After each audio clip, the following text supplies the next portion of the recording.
देखिए, मुख्यमंत्री जी के सलाहकार और सिरोही के लोकप्रिय विधायक आदरणीय संयम लोढ़ा जी, जो स्टूडेंट मूवमेंट के जमाने से हमारे खास हैं, उन्होंने यहाँ पर बुलाया। छात्र संघ का उद्घाटन समारोह था। जब मैं सिरोही की सड़क से गुजर रहा था, मैंने देखा यहाँ का मेडिकल कॉलेज लगभग बनकर तैयार है। डे बोर्डिंग स्कूल बच्चियों का यहाँ तैयार हो चुका है, चालू हो चुका है। सड़कें चमाचम है, डेवलपमेंट का काम जबरदस्त है। अधिकतर काम जो पूरे हो चुके हैं उनका उद्घाटन हो गया, कई कामों के शिलान्यास हो गए। ये सरकार के काम को और सरकार के मॉडल को प्रदर्शित करता है। बीजेपी राम राज्य की बात करती है, लेकिन मैं बीजेपी के लोगों से हमेशा कहता हूं, राम राज्य हमने स्थापित किया है। राम राज्य का अर्थ है जन कल्याण और विकास। जन कल्याण और विकास आपको देखना है, आप सिरोही में आइए। जवाबदेही देखनी है आपको, सिरोही में आइए। और पूरा राजस्थान के मॉडल के रूप में देखना है तो मैं आज चुनौती देता हूं, केंद्र की मोदी सरकार और राजस्थान की कांग्रेस की सरकार के कामों की तुलना हो जानी चाहिए। तराजू के एक पलड़े में राजस्थान की कांग्रेस सरकार को रख दो, एक पलड़े में बीजेपी की केंद्र सरकार को रख दो, और अब फैसला हो जाना चाहिए कि हमने कितने वादे पूरे किए, उन्होंने कितने वादे पूरे किए। हमने जो कहा वो करके दिखाया, बीजेपी ने जो कहा वो कभी भी करके नहीं दिखाया। बीजेपी के मुद्दे रोज बदलते हैं, तो बीजेपी का काम मैसेज देके वोट लेना है। आप वोट ले सकते हो झूठ बोलकर, आप धार्मिक टकराव करके और सत्ता बना सकते हो, लेकिन देश नहीं बना सकते बीजेपी के लोगों। यदि देश बनाना है तो आपको धर्म और जाति के नाम पर टकराव खत्म करना होगा।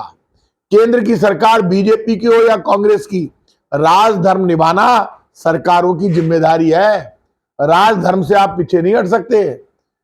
कोई अधिकार नहीं है देश के गृह मंत्री अमित शाह जी को कि वो एक पार्टी के प्रतिनिधि बनकर, जब चुनाव नहीं है उस वक्त राजस्थान की धरती जोधपुर में आकर कहे कुर्सी खाली करो, हम आ रहे हैं। चुनाव में आप बोलते कोई बुरा नहीं मानता, लेकिन क्या राजधर्म ये सिखाता है देश के गृह मंत्री को? कहां ले जा रहे हैं आप राजनीति को? इस देश में कांग्रेस और बीजेपी के टकराव को इतना मत बढ़ाओ कि आप देश में अच्छी बातों के लिए भी एक जगह बैठकर फैसले नहीं ले पाओ।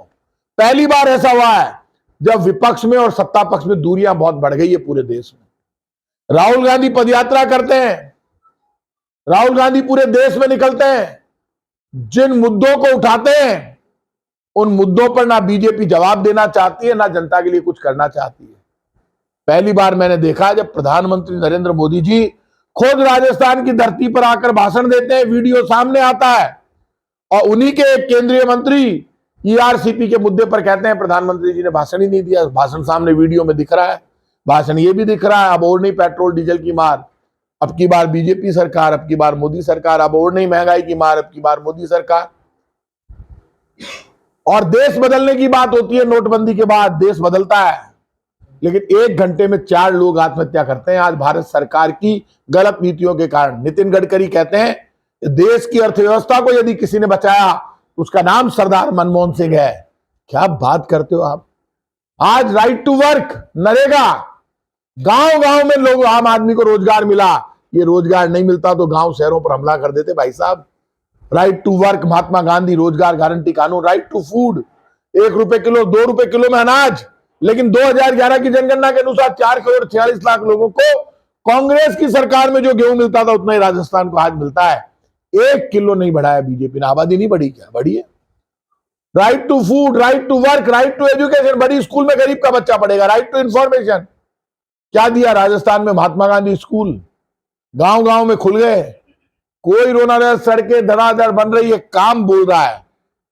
किडनी ट्रांसप्लांट करा लो, हार्ट ट्रांसप्लांट करा लो, कोई भी 1.5 लाख 2 लाख का इंजेक्शन फ्री में ले लो, सब कुछ फ्री सरकारी अस्पताल में। 10 लाख तक का इलाज फ्री चिरंजीवी योजना में। 12,000 रुपए साल के किसान के पास पहुंचते हैं। 36 लाख घरों में राजस्थान में 50 यूनिट बिजली फ्री होने के बाद 0 बिल आता है। हमारा मॉडल दिल्ली लेकर भागता है, हमारा मॉडल पंजाब लेकर जाता है, और हमारे मॉडल के बाद कांग्रेस को लोग चुनौती देते हैं इस बात के लिए, इस आजादी के 75 वर्षों में ही धर्म की रक्षा हुई है क्या? ये देश राम और कृष्ण का है। सतयुग में भी भारत था, फिर त्रेता में भगवान राम आए, द्वापर में भगवान कृष्ण आए। तो आप ये मत कहिए कि देश आपने बनाया है, देश तो सतयुग से चल रहा है। कांग्रेस और बीजेपी का टकराव अपनी जगह है, लेकिन कांग्रेस बीजेपी के टकराव में मंदिर, मस्जिद, गिरजाघर, गुरुद्वारे में टकराव नहीं होना चाहिए। वोट लेने के लिए जिस तरह से राजनीति हो रही है, शॉर्टकट से भूख, गरीबी और महंगाई से ध्यान हटाकर धर्म के नाम पर टकराव पैदा करके बीजेपी देश का माहौल बिगाड़ रही है। वक्त आ गया जब राहुल गांधी भारत जोड़ो यात्रा में निकले हैं और एक ही संदेश दे रहे हैं, महंगाई, गरीबी, बेरोजगारी और नफरत की राजनीति खत्म करने के लिए देश को खड़े होकर इनको चुनौती देनी पड़ेगी। मैं आज आपसे कह रहा हूं, हमारा राजस्थान का मॉडल बहुत अच्छा कर रहा है, हम काम कर रहे हैं और ये काम पूरे राजस्थान में बोल रहा है। काम के आधार पर जब भी सरकारें चुनी जाएगी तो 2023 में फिर कांग्रेस की सरकार लौटेगी। कांग्रेस एक नई सरकार बनाकर जनता के लिए विकास के काम करेगी और मुझे उम्मीद है कि जिस तरह से हम काम कर रहे हैं, जनता का आशीर्वाद हमारे साथ रहेगा। तो कांग्रेस बीजेपी का टकराव तो अपनी जगह है, लेकिन ऐसे कौन से मुहूर्त में आपकी सरकार ने शपथ ली थी? आपने बीकानेर में कहा था कि आपस में टकराते जा रहे हैं, आपस में इतने ज्यादा गिले शिकवे हो गए कि राजेंद्र सिंह जी गुड़ा कहते हैं कि एक फॉर्च्यूनर पर्याप्त होगी हमारे। एक बात आप तय कर लेना, मेरे साथी मंत्री और विधायक कोई बयान दे रहे हैं, उसका तो मैं जवाब इसलिए नहीं देना चाहता कि वो मेरे साथी मंत्री हैं, हम सब में दोस्ती है। लेकिन कांग्रेस में ये जो लीडरशिप का कंपटीशन है, ये कांग्रेस को मजबूत करेगा। लीडरशिप के कंपटीशन को कभी भी ये नहीं रहना चाहिए कि ये नहीं सोचना चाहिए कि इससे कांग्रेस कमजोर हो रही है। इसको बहुत पॉजिटिव ढंग से लेना चाहिए। आप मुझे एक योजना बता दो जो रुकी हो, सारा काम हो रहा है। अब कुर्सी के लिए तो सदियों से लड़ाई होती आई है। पांडव और कौरवों में कितना भयंकर युद्ध हुआ कि भगवान कृष्ण जब खुद गए तो वो समझौता नहीं करा पाए, तो भगवान कृष्ण ने कहा था कि दुर्योधन 5 गांव ही दे दे, बोले को नहीं दूं। तो आप मेरी बात सुन लो, पूरी कर रही हूं। मैं किस पे कह रहा हूं, छोड़ो यार, मैं तो हमारे बारे में तो सब पता है, मैं तो सरकार बचाता ही रहा हूं हमेशा, कहां भिड़ा रहे हो यार। तो 5 गांव देने के लिए कृष्ण का कहना दुर्योधन ने नहीं माना, भीष्म पिता में बैठे देखते रहे, सब कुछ पाप होता रहा। तो उसके बाद महाभारत हुई। इसलिए मानकर चलना कि ये जो सारी स्थिति है, इसमें भी कांग्रेस बीजेपी जैसे पापियों को जगह नहीं देगी। आप मेरी सुन लो, वल्लभ नगर में हम जीते चुनाव, जमानत जब्त हुई। ये अरुण सिंह जी इनके बहुत बड़े बड़े डायलॉग मारते हैं, हम ये कर देंगे, जमानत जब्त होगी, बीजेपी की पतोई हो गई घटे। दरियावत में 3रा नंबर पर, सरदार से फिर आएगी बीजेपी। पंचायत हार गई, नगर निगम हार गई, कॉलेजों में इनके यहाँ बीजेपी हार गई। मैं आज आपसे कह रहा हूं, कांग्रेस कमजोर नहीं है। कांग्रेस के साथ एक दिक्कत होगी, 2, 4, 5 नेता राजस्थान में या देश में, कांग्रेस पूरे देश की पार्टी है। सबसे बड़ी ताकत कांग्रेस की है कि सब गांव, गली, खेत, खलियान सब जगह मिलेगी कांग्रेस। और कांग्रेस का जो इतिहास है, महात्मा गांधी की गोली लगी, इंदिरा गांधी जी की हत्या हुई, राजीव गांधी जी को बम से उड़ा दिया, बेअंत सिंह की, ये इतिहास कांग्रेस का। आप सुनो, आप कांग्रेस के नेताओं को तो आतंकवादी छोड़ते नहीं है, मार देते हैं, गोली चला देते हैं, और बीजेपी वालों को कुछ कहते नहीं है, क्योंकि जो आतंकवादी चाहते हैं कि भाई टकराव हो देश में, तो बीजेपी करवा रही है। तो बीजेपी टारगेट पर नहीं, आतंकवादियों के टारगेट पर तो कांग्रेस के नेता ही रहेंगे हमेशा, क्योंकि कांग्रेस देश को जोड़कर एक ताकत के रूप में खड़ा करती है। आज तक सैक्रिफाइस कांग्रेस का ही रहा है। और आज जो लोग ये कह रहे हैं ना राहुल गांधी की यात्रा के लिए बड़ी बड़ी क्या होगा, वो तो गोली पड़े लोग गया खटे। ऐसे ही देश बदलता है, ऐसे ही सरकारें बदलती है। कहां गई बीजेपी पता नहीं चलेगा यात्रा। आप मेरी बात सुनो, अब कौन है देखो, तो अंदाज करता रहिए, पर आप इस बात को जानते हैं, मैं तो खुद मेयर संयम जी तो खुद सरकार बचा रहे थे। लेकिन आप ये मानकर चलना, ये कंपटीशन इस देश में कांग्रेस सामूहिक नेतृत्व के दम पर आज तक सरकारों में आई, और आज हम सबकी जिम्मेदारी है, चाहे वो अशोक गहलोत जी हो, चाहे सचिन पायलट जी हो, चाहे संयम लोढ़ा जी हो, आज ये सब मिलकर निकलेंगे ना तो कांग्रेस मजबूत होगी। ऐसा नहीं हो सकता कि सिरोही की धरती पर आए और संयम लोढ़ा को तो साइड में कर दें और मैं आगे हो जाना, लोग बोला संयम लोढ़ा कटे। बुरा मानने की बात ही नहीं है यार इसमें। आप कहीं अलग अलग जगह, सब कांग्रेस की ताकत रही है पूरे देश में। कांग्रेस ज्वाइंट नेतृत्व पे भरोसा करती है और गांधी खानदान पे एक भरोसा है, उनका बलिदान उनके साथ है। राहुल गांधी को लोग एक छत्र नेता के रूप में, कांग्रेस के एक छत्र नेता के रूप में देखते हैं और भरोसा करते हैं कि ये नौजवान है जो डर नहीं रहा। राफेल का मुद्दा राहुल गांधी उठाता है, करप्शन के इश्यूज राहुल गांधी उठाता है, हर इश्यू पर खुलकर बोलता है, ईडी सीबीआई से डरता नहीं है। इसलिए तो बीजेपी को दर्द है। अब बीजेपी तो रोज क्या करती है, कोई ना कोई वीडियो तोड़ मरोड़ कर लाती है, षड्यंत्र करती है। बीजेपी काम के आधार पर जब भी कांग्रेस से तुलना करेगी और मनमोहन सिंह जी की सरकार से तुलना करेगी, बीजेपी कहीं नहीं है। आप बात करते हो माफ कर दो किसान भाइयों, गलती हो गई। कहीं गलती होगी, मर गया लोग, मरने के बाद माफी आप कब तक करोगे भाई साहब? ये तोड़ना चलेगा। मैं तो कह रहा हूं कांग्रेस की सरकार राजस्थान में गलती करे तो हमें चुनौती दो, लेकिन ये बीजेपी वाले रोज पत्थर मार रहे हैं, इनका भी जवाब दो भाई लोगों, तैयार हो, तब जाके देश को रोजगार मिलेगा। पेट्रोल इस वक्त आपको पता है 80 से $85 प्रति बैरल क्रूड ऑयल है अंतरराष्ट्रीय स्तर पर। मनमोहन सिंह जी के टाइम पे $130 प्रति बैरल था, तब पेट्रोल 70 रुपए लीटर था, आज 100 रुपए के पार कर गया पेट्रोल, क्योंकि इन्होंने एक्साइज ड्यूटी और स्पेशल एक्साइज ड्यूटी और सेस बढ़ा दिया, और उसमें राज्यों का हिस्सा नहीं है, हमारा हिस्सा नहीं है राजस्थान का। और राजस्थान का टैक्स 2014 में जितना था उतना ही है आज पेट्रोल डीजल पर। ये झूठ बोलते हैं राजस्थान टैक्स घटाए। अरे चमचों, ये राजस्थान के जो बीजेपी के नेता हैं ये तो इतने डरपोक हैं, ये राजस्थान की आवाज नहीं उठा पाए। 25 MP जीत कर गए, 4 या 5 केंद्रीय मंत्री है, खटे हैं, ढूंढ रहे लोग कहां है MP। यहां से कौन MP है? कौन है? कौन है MP कौन है? देवजी पटेल खटे है। संयम लोटा तलवार निकाले विधानसभा के मायने, सिरोही जालोर और पूरे मारवाड़ की आवाज उठाता है, कांग्रेस को भी आईना दिखाता है, बीजेपी को भी दिखाता है, जहां मदद करनी होती है मदद करता है, लेकिन अगला लड़ता है। देवजी पटेल लोकसभा में कदे लड़े नहीं, मन लागे सिरों में कौन लड़े। अब घरा लड़ता हुआ तो मान का था। आप बताओ कब लड़ रहे? मैं तो लोकसभा में देखिए क्यों नहीं बोलता, और विधानसभा आग लो संयम लोटा तसल्ली कसर राखे को नहीं, संभाल रोज ले तभी तो मेडिकल कॉलेज बन गया। तो आपका जन आपको 25 सीटें दे दी, फिर भी आपकी भूख नहीं मिटी। अभी झुंझुनू में बीजेपी के लोग कहते हैं हम वोट मैनेजमेंट के लिए कर रहे हैं, पन्ना प्रमुख बनाएंगे, राजस्थान का पूरा राज ले लेंगे। अरे मांगते ही मांगते हो, दिन भर मांगने का, दे दे तुमने क्या दिया वो बता दे, हिसाब तो दे, दिन भर दे दे वोट, दे दे वोट। वोट मैनेजमेंट की बात बीजेपी करती है, लेकिन रोजगार के, रोटी के और भूख को खत्म करने के मैनेजमेंट की बात बीजेपी नहीं करती। और इसीलिए आटे दाल चावल पर टैक्स लगा दिया। अटल जी ने कभी आटे दाल चावल पर टैक्स नहीं लगाया, नमक पर टैक्स नहीं लगाया। इन्होंने एजुकेशन पर टैक्स लगा दिया, मेडिकल पर टैक्स लगा दिया। पराठा हर ढाबे पर मिलता है, 18% टैक्स लगाया है। जिन्होंने पराठा छीना है ना, लोगों का आटा और पराठा छीन लिया, वो भगवान इन बीजेपी वालों की कुर्सी छीन लेगा। देख लेना आप, आटा जो भी छीनता है ना, जनता का बद्दुआ लगती है, उनको बद्दुआ लग रही है, गरीब बद्दुआ दे रहा है। अरे आटो कोस लियो, एक ही दिन में भाव बढ़ा दिए। इसलिए कहां है, काम के आधार पर तुलना करो, इतना मैं कह सकता। एक बात बताओ आप, राजस्थान की जनता को हमारे इस्तीफों से कोई दर्द नहीं है, ये हमारा पार्टी के अंदर का मामला है। उसके बाद तो अधिकतर अच्छा है लीडरशिप आपस में सब घर ही घर के। अब उस बात को पीछे छूट गई, अब नई बात आ गई। सोनिया गांधी जी के एक आह्वान पर, राहुल गांधी खड़गे जी के एक आह्वान पर राजस्थान का कांग्रेस का कार्यकर्ता अपना खून पसीना बहा सकता है। आप ये जो माहौल बनाया जा रहा है, हम केंद्र को चुनौती, हम पंजे के साथ हैं, ये है हमारा पंजा, यही पंजा है सोनिया गांधी का, यही राहुल गांधी का, यही खड़गे जी का।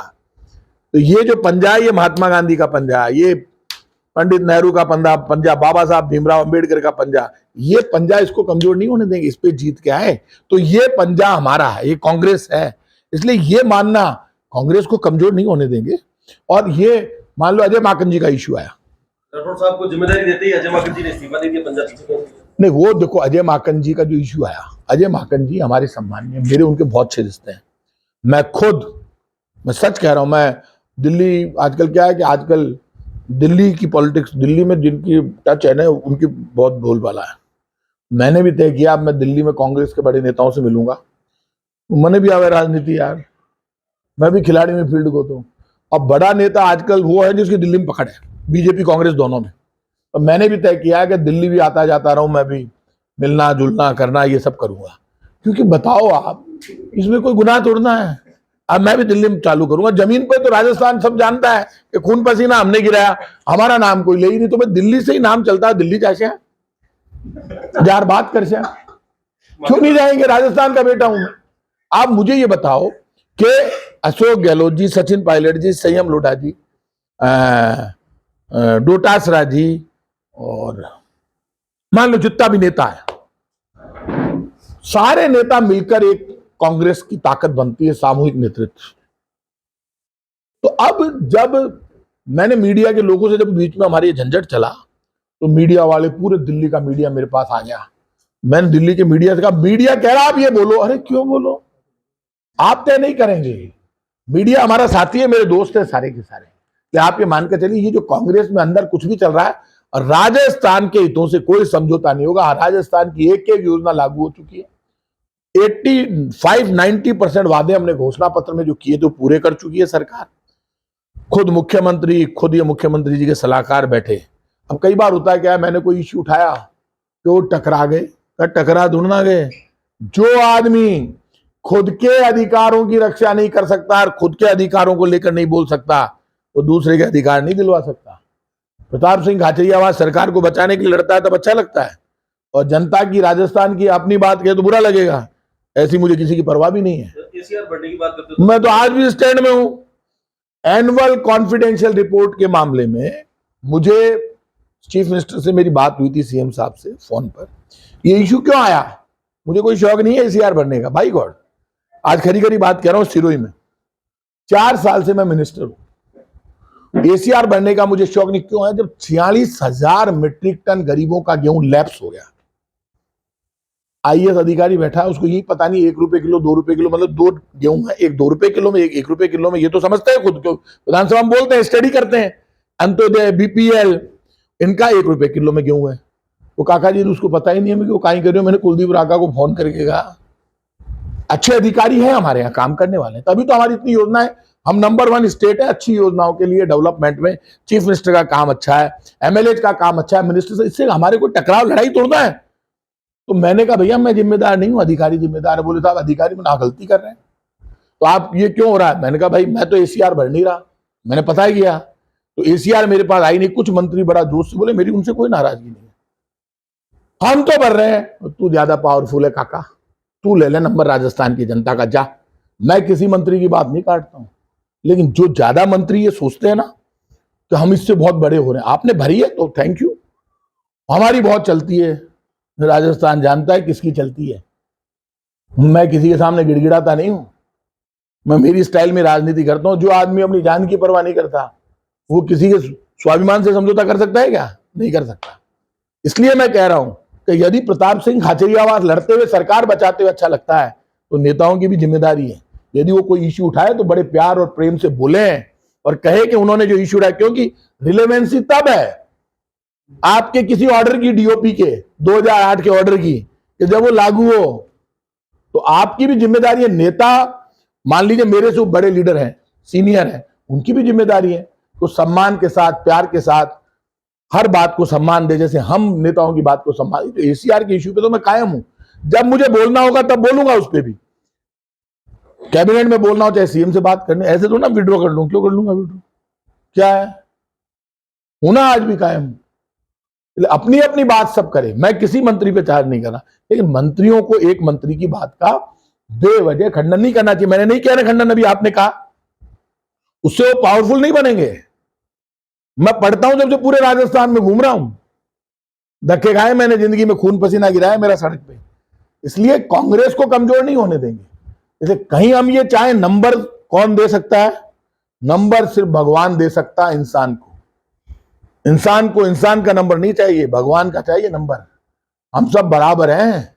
इसलिए ये आप नंबर ढूंढ रहे हो कि आप बेवजह, यदि कोई सही इश्यू उठा, ये देश के संविधान का मुद्दा है, कांग्रेस का नहीं है। बीजेपी की सरकार हो चाहे कांग्रेस की, यदि एसीआर मिनिस्टर केंद्र में नहीं भर सकता, राज्य में नहीं भर सकता, तो उस मिनिस्टर की कमजोरी आती है। जब जब सीएमओ और पीएमओ, प्राइम मिनिस्टर ऑफिस और चीफ मिनिस्टर ऑफिस, पावर को सेंट्रलाइज करेगा, तो पावर और जन कल्याणकारी योजनाएं जनता तक पहुंचने में टाइम लगेगा। पावर तो डिसेंट्रलाइज होनी चाहिए, यही डेमोक्रेसी है। डेमोक्रेसी का मूल सिद्धांत है। विभाग का प्रमुख मुखिया मिनिस्टर है, तो क्या करोगे? सीएमओ वाले सब भर के, वो काम है वही संभाल लो, तो ही बहुत, तो प्रेशर रहे। इसलिए जो बात सच है एसीआर के इश्यू पे, आज भी कायम है, कल भी रहेंगे। अब अधिकारी सेटल डेपुटेशन पर बैठे हैं, इतनी बड़ी तादाद में अचानक आईपीएस बाहर में जा रहे हैं। देखिए एक बात आप मानकर चलना, इंडियन एडमिनिस्ट्रेटिव सर्विस और राजस्थान एडमिनिस्ट्रेटिव सर्विस, कभी भी देश में लोकतंत्र है। कई बार मैंने अखबारों में पढ़ा अरे जो वोट से चुनकर आया है, चाहे वो बीजेपी का है, चाहे कांग्रेस का है, चाहे निर्दलीय है, चाहे सपा है, चाहे बसपा है, वो प्रोटोकॉल में चीफ सेक्रेटरी से बड़ा है एमएलए। आपकी जवाबदेही उसके प्रति होनी ही पड़ेगी अधिकारी की, तभी देश में लोकतंत्र लागू होगा। एक एमपी प्रधानमंत्री बनता है, उसको तो बहुत जबरदस्त पावर प्रधानमंत्री को, और एमपी की हालत खराब। मुख्यमंत्री को जबरदस्त पावर, एमएलए की हालत खराब। ये नहीं होना चाहिए।